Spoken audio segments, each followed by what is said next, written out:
Nung bata pa ako, simpleng pangarap lang.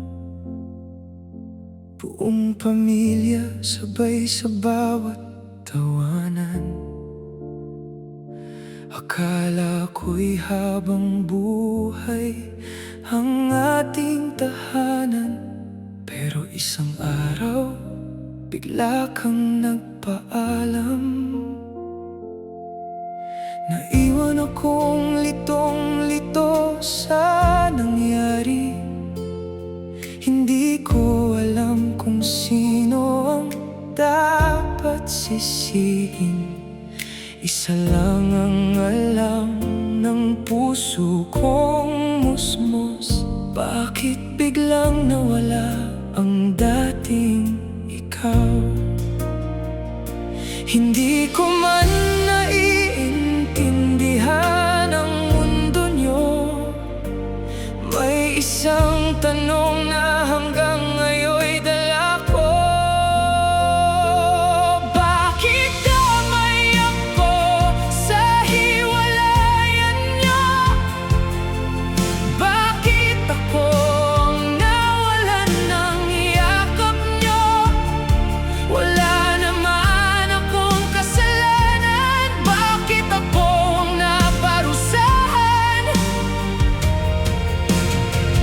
Bata lang akong nangarap ng buong pamilya.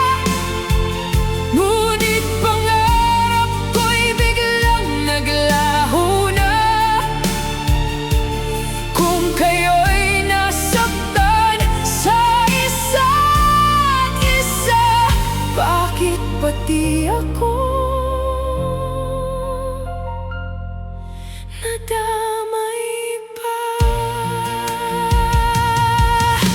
Lumipas ang mga taon, ako'y tumanda.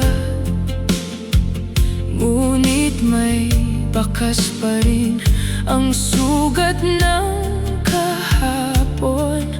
Sa bawat kaarawan at bawat tagumpay, may isang upuang nanatiling walang laman. Marami mang nagtangkang punuin ang kulang. May buwang sa puso na ikaw lang ang may hawak. Hanggang ngayon ay tahimik kong hinihiling. Sana minsan marinig kong muli ang salitang anak. Kung ikaw man noon ay iniwan din, alam mo ang sakit na mahirap limutin. Kung naranasan mong lumaki sa pangungulila, bakit hinayaan mong ako rin ang lumuha? Hindi ba sapat ang sugat na iyong dinanas? Bakit kailangan pang ipamana sa anak? Pwede namang dito na ito magtapos. Kung pipiliin mong mahalin ako ng lubos, bakit damay ang batang walang kasalanan? Bakit siya ang pasa ng inyong dahilan? Maaaring nagwakas ang inyong pagmamahalan, pero sana'y hindi ang pagiging magulang. Kung hindi na kayang ibalik ang kahapon, may bukas pa namang pwedeng simulan. Dahil ang isang anak ay hindi humihingi ng perpekto. Ang kailangan lang niya ay maramdamang hindi siya iniwan. Sa bawat magulang na nakita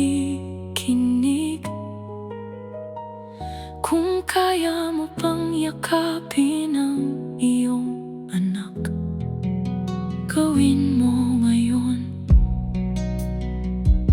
baka iyon na ang gamot sa sugat na matagal na niyang kinikimkim.